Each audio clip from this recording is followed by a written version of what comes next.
ನಾ ಕೊಡೇನೆ ಬಿಡೆ ಅನ್ನುವಂತ ಪರಿಸ್ಥಿತಿ ಸಿದ್ದರಾಮಯ್ಯನವರು ಮತ್ತೆ ಡಿ ಕೆ ಶಿವಕುಮಾರ್ ಅವರದು. ಈ ಸಂದರ್ಭದಲ್ಲಿ ಹೈಕಮಾಂಡ್ ಕೂಡ ಅಷ್ಟೇ ಒಂದು ದೃಢವಾದಂತ ನಿರ್ಧಾರ ಕೈಗೊಳ್ಳಲಿಕ್ಕೆ ಆಗ್ತಾನೆ ಇಲ್ಲ ಕಾಂಗ್ರೆಸ್ ಹೈಕಮಾಂಡ್ಗೆ. ಯಾಕೆಂದ್ರೆ ಯಾವ ನಿರ್ಧಾರ ಕೈಗೊಂಡ್ರು ಅಲ್ಲಿ ಏನಾದ್ರೂ ಒಂದು ಅಸಮಾಧಾನ ಅಂತೂ ಸ್ಫೋಟ ಆಗುತ್ತೆ, ಪಕ್ಷಕ್ಕೆ ಹೊಡೆತ ಬೀಳುವಂತ ಚಾನ್ಸಸ್ ಅನ್ನುವಂತ ಕಾರಣಕ್ಕೋಸ್ಕರ ಹೈಕಮಾಂಡ್ಗೆ ಬ್ಯಾಲೆನ್ಸ್ ಮಾಡ್ಲಿಕ್ಕೂ ಆಗ್ತಾ ಇಲ್ಲ. ಕಾಂಗ್ರೆಸ್ನಲ್ಲಿ ಕ್ಲೈಮ್ಯಾಕ್ಸ್ ಹಂತಕ್ಕೆ ಬಂದಿರುವಂತದ್ದು ಕುರ್ಚಿಯ ಕದನ.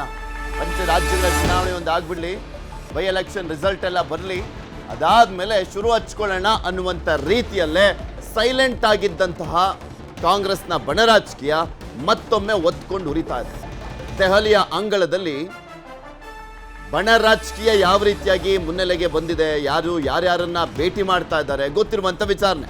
ಸಂಪುಟ ಪುನರ್ರಚನೋ ಅಥವಾ ನಾಯಕತ್ವ ಬದಲು, ಹೈಕಮಾಂಡ್ ನಿರ್ಧಾರ ಏನಿದೆ, ಸಂದೇಶ ಯಾವ ರೀತಿಯಾಗಿ ರವಾನೆ ಮಾಡ್ತಾರೆ, ನಿಜಕ್ಕೂ ನಾಯಕತ್ವ ಅನ್ನುವಂಥದ್ದು ಬದಲಾವಣೆ ಆಗುತ್ತಾ? ನಾನು ಮುಂಚೆಯಿಂದಲೂ ಕೂಡ ಹೇಳ್ತಾ ಇದ್ದೆ, ಇಲ್ಲಿ ಕೇರಳ ರಿಸಲ್ಟ್ ಇದೆಯಲ್ಲ ಅದರದ್ದು ಒಂದು ತುಂಬಾ ಹೋಪ್ಸ್ ಇದೆ ಕಾಂಗ್ರೆಸ್ಗೆ. ಮತ್ತೊಂದು ರಾಜ್ಯ ಅಧಿಕಾರಕ್ಕೆ ಸಿಕ್ಕಂತ ಸಂದರ್ಭದಲ್ಲಿ ಆಗ ಇನ್ನೊಂದು ಸ್ವಲ್ಪ ಧೈರ್ಯ ಮಾಡ್ಬೋದು ಏನಾದರೂ ನಿರ್ಧಾರ ಕೈಗೊಳ್ಳಿಕ್ಕೆ ಅಂತ. ಅಕಸ್ಮಾತ್ ಇವರು ಎಕ್ಸ್ಪೆಕ್ಟ್ ಮಾಡಿದ ರೀತಿಯಲ್ಲಿ ತಮಿಳುನಾಡಿನಲ್ಲಿ, ಅಸ್ಸಾಂನಲ್ಲಿ ಮತ್ತು ಒಂದು ಕಡೆ ಕೇರಳದಲ್ಲಿ ಸ್ವಲ್ಪ ಹೆಚ್ಚು ಕಮ್ಮಿ ಆದರೂ ಕೂಡ ಕಾಂಗ್ರೆಸ್ ಹೈಕಮಾಂಡ್ ಯಾವುದೇ ನಿರ್ಧಾರವನ್ನ ಕೈಗೊಳ್ಳಿಕ್ಕೆ ಮೀನಾಮೇಷ ಎಣಿಸುತ್ತೆ. ಅದು ಯಾರಿಗೆ ಪ್ಲಸ್ಸು ಯಾರಿಗೆ ಮೈನಸ್ಸು ಅನ್ನುವಂಥದ್ದು ಆಮೇಲೆ ಗೊತ್ತಾಗುತ್ತೆ. 5 ರಾಜ್ಯಗಳ ಫಲಿತಾಂಶದ ಬಳಿಕ ಮಹತ್ವದ ನಿರ್ಧಾರ ಅನ್ನುವಂಥದ್ದಕ್ಕೆ ಉತ್ತರ ಸಿಗಬೇಕು.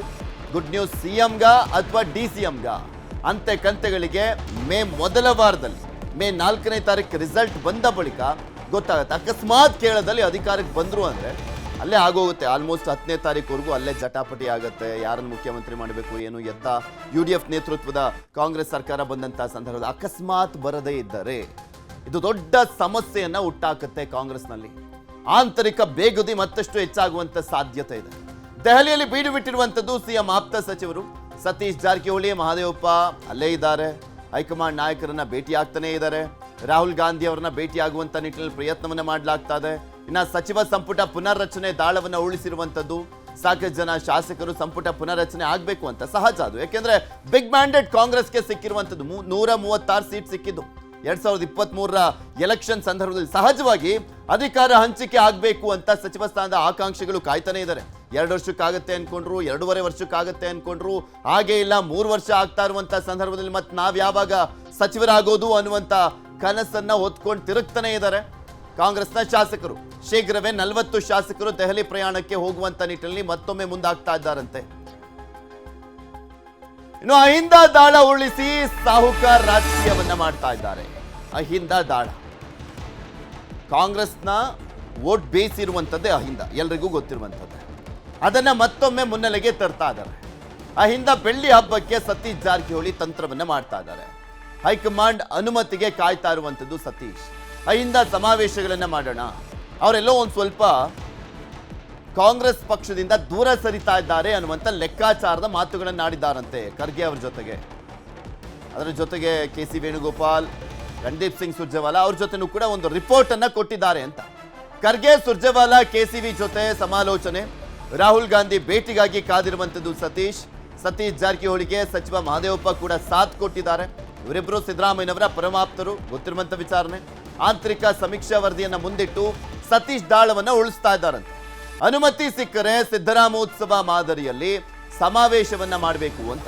ಆ ಮೂಲಕ ಶಕ್ತಿ ಪ್ರದರ್ಶನಕ್ಕೆ ಮುಂದಾಗಿದ್ದಾರೆ ಸತೀಶ್ ಜಾರಕಿಹೊಳಿ. ಅವ್ರದ್ದು ಲೆಕ್ಕಾಚಾರ ಇದೆ, KPCC ಅಧ್ಯಕ್ಷ ಸ್ಥಾನ ಬೇಕು, ಬದಲಾವಣೆ ಮಾಡಿ, ಉತ್ತರ ಕರ್ನಾಟಕ ಭಾಗಕ್ಕೆ KPCC ಅಧ್ಯಕ್ಷ ಸ್ಥಾನವನ್ನ ಕೊಡಿ. ಹಿಂದೆಯಿಂದಲೂ ಕೂಡ ದಕ್ಷಿಣ ಕರ್ನಾಟಕ ಭಾಗಕ್ಕೆ ಕೊಡ್ಕೊಂಡ್ ಬಂದಿದ್ದೀರಾ. ಯಾಕೆಂದ್ರೆ ಪರಮೇಶ್ವರು, ಅದಾದ್ಮೇಲೆ ದಿನೇಶ್ ಗುಂಡೂರಾವ್, ಅದಾದ ನಂತರ DK ಶಿವಕುಮಾರ್ ಅವರು, ಇವರೇ ಇದ್ದಾರೆ, ನಮಗೆ ಯಾವಾಗ ಅನ್ನುವಂಥ ಪ್ರಶ್ನೆಯನ್ನ ಮುಂದಿಟ್ಟಿದ್ದಾರೆ. ಸಿದ್ದರಾಮಯ್ಯ ಅವರ ಕೈ ಬಲಪಡಿಸುವಂತ ತಂತ್ರಗಾರಿಕೆನೂ ಕೂಡ ಇದರಲ್ಲಿ ಅಡಗಿದೆ. ನಾಯಕತ್ವ ಬದಲಾವಣೆ ಚರ್ಚೆಗೆ ಬ್ರೇಕ್ ಹಾಕಿಸುವಂತ ತಂತ್ರ ಕೂಡ ಇದೆ. ಅಹಿಂದ ಸಮಾವೇಶಕ್ಕೆ ಸಿಗುತ್ತಾ ಹೈಕಮಾಂಡ್ ಅನುಮತಿ ಅನ್ನುವಂಥ ಪ್ರಶ್ನೆಗೆ ಉತ್ತರ ಸಿಗಬೇಕು. ಇನ್ನು ಕಾಂಗ್ರೆಸ್ ಕುರ್ಚಿ ರಾಜಕೀಯ ಹೇಗಿದೆ, ಯಾರ್ಯಾರು ಏನೇನು ಮಾತನಾಡಿದ್ದಾರೆ ಒಮ್ಮೆ ನೋಡೋಣ. ಅದೂ ಪೊಲಿಟಿಕಲ್ ಇಶ್ಯೂಸ್ನ ಮೀಡಿಯಾ ಮುಂದೆ ಮಾತಾಡಲ್ಲ. ಏನಿದ್ರು ಟೈಮ್ ಬಂದಾಗ ನಿಮಗೆಲ್ಲ ಅದೆಲ್ಲ ಗೊತ್ತಾಗ್ತದೆ ಅಂತ ನಾನು ಹಿಂದೆನೇ ಹೇಳಿದ್ದೀನಿ. ಸೊ ಅಲ್ಲಿ ನಾಟ್ ಇದು ಏನು ನಮ್ಮಲ್ಲೇನು ಯಾವ ಸಮಸ್ಯೆ ಏನೂ ಇಲ್ಲ. ಯಾವ ಪಾಲಿಟಿಕ್ಸು ಇಲ್ಲ, ಏನಿಲ್ಲ. ಏನೇನಾಗಬೇಕು, ಏನೇನು ತೀರ್ಮಾನಗಳಾಗಿದೆಯೋ ಆ ತೀರ್ಮಾನಗಳ ಪ್ರಕಾರ ಸ್ಪೆಕ್ಯುಲೇಷನ್ ಏನಂದ್ರೆ ಸರ್ 20ನೇ ತಾರೀಕು ಮೇಲೆ ಸತೀಶ್ ಜಾರಕಿಹೊಳಿ ಹೇಳಿದ್ದಾರೆ ಸರ್, ಪಕ್ಷದಲ್ಲಿ 100% ಗೊಂದಲಗಳಿರೋದು ನಿಜ, ಅದನ್ನು ಬಗೆಹರಿಸಬೇಕು ಹೈಕಮಾಂಡ್ ಅಂತಾನೆ ಹೇಳಿದ್ದಾರೆ. ಏನಿಲ್ಲ, ಅವ್ರು ಏನು ಯಾವ ಟೈಮಲ್ಲಿ ಏನು ಮಾಡಬೇಕು ಮಾಡ್ತಾರೆ. ನಮ್ಮ ಪಾರ್ಟಿಲಿ ಏನು ಬೇಕಾದ್ರೂ ಮಾಡ್ತಾರೆ, ಅದೇನು ಸಮಸ್ಯೆ ಇಲ್ಲ. ನಮಗೆ ನಮ್ಮ ಪಕ್ಷದ ಮೇಲೆ ವಿಶ್ವಾಸ ಇದೆ, ಏನು ಮಾಡಬೇಕು ಮಾಡ್ತಾರೆ. 3 ವರ್ಷ ಆಗ್ತಾ ಇದೆ ಸರ್, ನಾಯಕತ್ವ ಬದಲಾವಣೆ ವಿಚಾರ ಏನಾದ್ರು ನಿಮಗೇನೋ ಇರ್ಬೋದು ಅಷ್ಟೇ. ನಾನು ಯಾವತ್ತೂ ಚರ್ಚೆ ಮಾಡೋಕ್ಕೆ ಹೋಗಿಲ್ಲ. ಹೈಕಮಾಂಡ್ ಯಾವಾಗ ಏನು ಮಾಡ್ತಾರೋ ಒಪ್ಕೋತೀವಿ ಅಂತ ನಾನು ಚೀಫ್ ಮಿನಿಸ್ಟರ್ ಇಬ್ಬರು ಹೇಳಿದ್ದೀವಿ. ಆ ಪ್ರಕಾರ ನಾವು ನಡ್ಕೊಂಡು ಹೋಗ್ತೀವಿ. The issue whether they have decided or not, we don't know. 2.5 years after 2.5 years, will they change or not, we don't know. But Siddaramaiah is doing very good work. There is no problem. But whatever the understandings and meetings and commitment, we don't know. That has to be decided by the High Command. Hopefully, I also requested to settle this matter as early as possible. By end of this month, this is going to be settled. ಎಲ್ಲದಕ್ಕೂ ಆದಷ್ಟು ಶೀಘ್ರವಾಗಿ ನಮ್ಮ ಹೈಕಮಾಂಡ್ನವರು ಉತ್ತರವನ್ನು ಕೊಡ್ತಾರೆ. ಯಾವುದೇ ಗೊಂದಲ ಇಲ್ಲದೆ ರಾಜ್ಯದ ಜನತೆಗೆ ನಾವೇನು ಮಾತು ಕೊಟ್ಟಿದ್ದೇವೆ 23ರಲ್ಲಿ, ಅದರ ಪ್ರಕಾರ ಸರ್ಕಾರ ಅವರ ಜನರ ಸೇವೆಯನ್ನು ಮಾಡೋದಕ್ಕೆ ಕಾರ್ಯಕ್ರಮಗಳನ್ನು ಕೊಟ್ಟಿದ್ದೇವೆ. ಅವೆಲ್ಲವನ್ನು ಕೂಡ ಅನುಷ್ಠಾನ ಮಾಡ್ತೇವೆ. ಜನಾಭಿಪ್ರಾಯ ಅವರವರ ಪ್ರೀತಿ ವಿಶ್ವಾಸಕ್ಕೆ ಅವ್ರು ಮಾತಾಡ್ತಾರೆ. ಆದರೆ ನಮ್ಮ ಕಾಂಗ್ರೆಸ್ ಪಕ್ಷದಲ್ಲಿ ಹೈಕಮಾಂಡ್ನವರು ಅದೆಲ್ಲವನ್ನು ಗಮನಿಸಿ ತೀರ್ಮಾನ ತಗೊಳ್ತಾರೆ. ಅವರು chief minister is in the open mind. High command Rahul Gandhi ಅವರು ಏನು ಸೂಚನೆ ಕೊಡ್ತಾರೆ, ಸೂಚನೆಯಂತೆ ನಾನು ನಡೀತೀನಿ, ಆ ಸೂಚನೆ ಪಾಲನೆ ಮಾಡ್ತೀನಿ. ಆ ಪಾಲನೆ ಮಾಡ್ತಕ್ಕಂಥ ಸಂದರ್ಭದಲ್ಲಿ ನಿಮ್ಮೆಲ್ಲರೂ ಸಹಕಾರ ಇರಬೇಕು ಅಂತಕ್ಕಂಥದ್ದು ಅವರ ಒಂದು ಅಭಿಮತ ಇದೆ. ಸೊ ಆ ದೃಷ್ಟಿಯಲ್ಲಿ ಆ ಚರ್ಚೆನೂ ಕೂಡ ಅಷ್ಟೇ. ಈಗ ಹೈಕಮಾಂಡು ಈಗ ರಾಹುಲ್ ಗಾಂಧಿ ಅವರು ಏನು ಹೇಳ್ತಾರೆ ಅದನ್ನು ಕೇಳ್ತೀನಿ ಅನ್ನೋದನ್ನ ಪದೇ ಪದೇ ರೀಟರೇಟ್ ಮಾಡಿದ್ದಾರೆ ಮುಖ್ಯಮಂತ್ರಿಗಳು ಕೂಡ. ಅವರು ಎಲ್ರಿಗೂ ಹೇಳಿ ನಾಯಕತ್ವ ವಿಚಾರದ ಸಂಬಂಧ ಡಿಸಿಎಂ ಡಿಕೆ ಶಿವಕುಮಾರ್ ಅವರು ಮಾತನಾಡಿದ್ದಾರೆ. ಪಕ್ಷ ಸೂಕ್ತ ಸಮಯದಲ್ಲಿ ಸೂಕ್ತ ನಿರ್ಧಾರವನ್ನ ಮಾಡಿದ್ದಾರೆ, ಎಲ್ಲದಕ್ಕೂ ಸಮಯವೇ ಉತ್ತರ ಕೊಡುತ್ತೆ ಅಂತ ಹೇಳಿದ್ದಾರೆ. ಆಲ್ರೆಡಿ ಸಾಕಷ್ಟು ಬಾರಿ ಹೇಳಿದ್ದಾರೆ, 16 ಬಾರಿ ಹೇಳಿದ್ದಾರೆ ಡಿಸಿಎಂ ಡಿಕೆ ಶಿವಕುಮಾರ್ ಅವರು. ಮತ್ತೊಮ್ಮೆ ಅದನ್ನೇ ಪುನರುಚ್ಚರಿಸಿದ್ದಾರೆ. ನನ್ನ ನಾಯಕತ್ವದಲ್ಲಿ ಪಕ್ಷ ಅಧಿಕಾರಕ್ಕೆ ಬಂದಿದೆ, ಕೆಪಿಸಿಸಿ ಅಧ್ಯಕ್ಷರಾಗಿದ್ದಂತ ಹಿನ್ನೆಲೆಯಲ್ಲಿ ನನ್ನ ನಾಯಕತ್ವ ಅಂತ ಹೇಳಿದ್ದಾರೆ. ಈ ಹಿಂದೆನೂ ಕೂಡ ಹೇಳಿದರು. ರಾಜ್ಯದ ಜನತೆ ನಮಗೆ ಬಹುಮತವನ್ನ ಕೊಟ್ಟಿದ್ದಾರೆ, ಪಕ್ಷ ಸೂಕ್ತ ಸಮಯಕ್ಕೆ ನಿರ್ಧಾರವನ್ನ ತೆಗೆದುಕೊಳ್ಳುತ್ತೆ.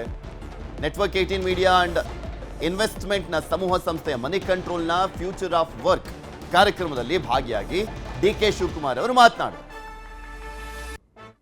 Some in this room want to know, as monsoon reaches the state by the end of May or early June, will you reach the Vidhan Sauda before that as the Chief Minister?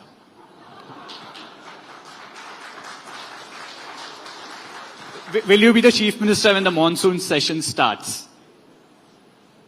See, time will answer for that. We all live on hope. We all live on various aspirations. The people of Karnataka, under my leadership, has given a mandate of 136 members.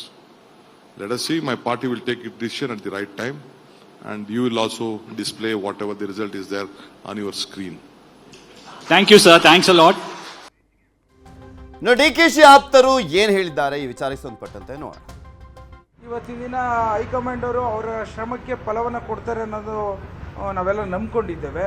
So May 15ಕ್ಕೆ ಅವ್ರ ಹುಟ್ಟುಹಬ್ಬ ಇದೆ. So ಅಷ್ಟು ಸಂದೇಶ ಸಾಕು ಅಂತ ನಾನು ಅನ್ಕೋತೀನಿ. ಮೇ 15ಕ್ಕೆ ಹುಟ್ಟುಹಬ್ಬ ಇದೆ, ಸಂತೋಷ ಸಿಗುತ್ತೆ ಅಂತ ನಾನು ಭಾಳಷ್ಟು ಆಶಾಭಾವನೆಯಲ್ಲಿ ಭಾಳಷ್ಟು ಜನ ನನ್ನಂಥ ಕಾರ್ಯಕರ್ತರುಗಳು ಇದ್ದಾರೆ ಅಂತ ಅನ್ಕೋತೀನಿ. ಕಡೆಯ ಡೇಟ್ ಕೊಡ್ತಾ ಇದೀವಲ್ಲ, ಅಷ್ಟೇ, ಅದೇ ಫೈನಲ್ ಡೇಟ್ ನಮ್ದೆಲ್ಲರದ್ದು. ಶಿವಕುಮಾರ್ ಅವರು ಸಿಎಂ ಆಗ್ತಾರೆ, ಖಂಡಿತವಾಗೂ ಹಾಗೆ ಆಗ್ತಾರೆ. ಏನೋ ನಡೆದಿರ್ತದೆ ಅಂತ ಅಲ್ಲಿಗೆ ಅರ್ಥ. ಕೊಟ್ಟು ಮಾತು ಉಳಿಸ್ಕೊಬೇಕು ಅಂದ್ರೆ ಏನೋ ನಡೆದಿರ್ತದೆ ಹೈಕಮಾಂಡ್ ಮಧ್ಯದಲ್ಲಿ, ಇವರ ಮತ್ತು ಹೈಕಮಾಂಡ್ ಮುಖ್ಯಮಂತ್ರಿಗಳ ಮಧ್ಯದಲ್ಲಿ ಏನೋ ನಡೆದಿರುತ್ತೆ ಅಂತ ಅನ್ಕೊಬೋದು ಅಷ್ಟೇ. ಅದರಲ್ಲಿ ಆ ವಿಚಾರವಾಗಿ ಮುಖ್ಯಮಂತ್ರಿ ಮಾಡ್ತಕ್ಕಂಥ ಸಂದರ್ಭದಲ್ಲಿ ಅವರಿಬ್ಬರ ನಡುವೆ ಮತ್ತು ಹೈಕಮಾಂಡ್ ನಡುವೆ ಏನು ಒಡಂಬಡಿಕೆ ಏನೋ ಆಗಿರ್ಬೋದು, ಏನೋ ಗೊತ್ತಿಲ್ಲ. ಸುರೇಶ್ ಅವರು ಮಾತಾಡ್ತಕ್ಕಂಥದ್ದು ಕೆಲವೆಲ್ಲ ನೋಡಿದಾಗ ಏನೋ ಒಡಂಬಡಿಕೆ ಆಗಿರ್ಬೋದೇನೋ ಗೊತ್ತಿಲ್ಲ ನಮಗೆ. ಆಗಿದ್ರೆ ಆ ಥರ ಏನಾರು ಆಗಿದ್ರೆ ಮುಂದೆ ಅವ್ರಿಗೂ ಅವಕಾಶ ಸಿಗಬಹುದು. ಇದೆಲ್ಲದ್ರ ಬಗ್ಗೆ ಇನ್ನಷ್ಟು ಮಾಹಿತಿಯನ್ನ ಕೊಡ್ತಾ ಹೋಗ್ತಾರೆ ನಮ್ಮ ಪ್ರತಿನಿಧಿ ಹೆಬ್ಬಾಕ ತಿಮ್ಮೇಗೌಡರು ನಮ್ಮ ಜೊತೆ ನೇರ ಸಂಪರ್ಕದಲ್ಲಿ ಜಾಯ್ನ್ ಆಗಿದ್ದಾರೆ. ತಿಮ್ಮೇಗೌಡ್ರೆ, ನೋಡ್ತಾ ಇದೀವಿ ರಾಜಕೀಯ ದಾಳವನ್ನ ಉಳಿಸ್ತಾ ಇದ್ದಾರೆ. ಮೇ 4ರ ನಂತರ ಮೇ ತಿಂಗಳಲ್ಲಿ ಯಾವುದಾದ್ರೂ ಒಂದು ನಿರ್ಧಾರವನ್ನಂತೂ ಕೈಗೊಳ್ಳುವಂತ ಚಾನ್ಸಸ್ ಇದೆ. ಆ ಕ್ರಾಂತಿ ಸಂಪುಟ ಪುನರ್ರಚನೆಯಿಂದ ಆದ್ರೂ ಆಗ್ಬೋದು ಅಥವಾ ನಾಯಕತ್ವ ವಿಚಾರದಲ್ಲಾದ್ರೂ ಆಗ್ಬೋದು. ಆದ್ರೆ ಎಲ್ಲವನ್ನು ತಮ್ಮ ಪರವಾಗಿ ಮಾಡಿಕೊಳ್ಳುವಂತ ನಿಟ್ಟಿನಲ್ಲಿ ಒಂದ್ ಕಡೆ ಸಿದ್ದರಾಮಯ್ಯನವರ ಬಣ ಮತ್ತು ಒಂದ್ ಕಡೆ ಡಿ ಕೆ ಶಿವಕುಮಾರ್ ಅವರ ಬಣ ಕೊನೆ ಆಟ ಶುರು ಮಾಡಿದ್ಯಾ ಅಂತ. ಖಂಡಿತವಾಗಿ ಇದೊಂದು ರೀತಿ ಕೊನೆ ಆಟ ಅಂದರೆ ತಪ್ಪಾಗಲಿಕ್ಕಿಲ್ಲ. ಯಾಕಂತ ಹೇಳಿದ್ರೆ ಮೇ 20ನೇ ತಾರೀಕು ರಾಜ್ಯ ಸರ್ಕಾರ, ಅದರಲ್ಲೂ ಕಾಂಗ್ರೆಸ್ ಸರ್ಕಾರ ಅಧಿಕಾರಕ್ಕೆ ಬಂದು 3 ವರ್ಷ ಪೂರೈಸ್ತಾ ಇದೆ. ಇನ್ನುಳಿದಿರ್ತಕ್ಕಂಥ 2 ವರ್ಷದ ಅವಧಿಗೆ ಸಂಪುಟ ಪುನರ್ರಚನೆಯ ಮೂಲಕವಾಗಿ ತಮ್ಮ ಕುರ್ಚಿಯನ್ನು ಭದ್ರಪಡಿಸ್ಕೊಳ್ಬೇಕು ಅನ್ನುವಂಥ ನಿಟ್ಟಲ್ಲಿ CM ಸಿದ್ದರಾಮಯ್ಯ ಸೇರಿದಂತೆ ಅವರ ಒಂದು ಆಪ್ತ ಬಣ ಒಂದು ರೀತಿ ಅಹಿಂದಾಸ್ತ್ರ ಪ್ರಯೋಗಕ್ಕೆ ಮುಂದಾಗಿದ್ದರೆ, ಇತ್ತ ಮೇ 15ರಂದು DCM DK ಶಿವಕುಮಾರ್ ಅವರ ಹುಟ್ಟುಹಬ್ಬ, ಆ ಒಂದು ಹುಟ್ಟುಹಬ್ಬದ ದಿನದಂದೇ ಮುಖ್ಯಮಂತ್ರಿಯಾಗಿ ಅಧಿಕಾರವನ್ನು ಸ್ವೀಕಾರ ಮಾಡಬೇಕು. ಅಷ್ಟರೊಳಗಾಗಿ ಹೈಕಮಾಂಡ್ CM ಸಿದ್ದರಾಮಯ್ಯನವರಿಂದ ಅಧಿಕಾರ ಹಸ್ತಾಂತರವನ್ನು ಮಾಡಿಸ್ಬೇಕು ಅನ್ನುವಂಥ ನಿಟ್ಟಲ್ಲಿ ಹೈಕಮಾಂಡ್ ಮೇಲೆ ಸಾಕಷ್ಟು ಒತ್ತಡವನ್ನು ಏರ್ತಾ ಇದೆ. ಆ್ಯಸ್ ಎ ಫಸ್ಟ್ ಟೈಮ್ ಇದೆ ನಮ್ಮ ನೆಟ್ವರ್ಕ್ 18ನ ಕಾರ್ಯಕ್ರಮವೊಂದರಲ್ಲಿ ಮಾತನಾಡಿರುವಂಥ DK ಶಿವಕುಮಾರ್ ಅವರು, ನನ್ನ ನೇತೃತ್ವದಲ್ಲಿ ನಡೆದಂಥ ಚುನಾವಣೆಯಲ್ಲಿ ಕರ್ನಾಟಕದ ಜನತೆ 136 ಶಾಸಕರನ್ನು ಗೆಲ್ಲಿಸಿದ್ದಾರೆ.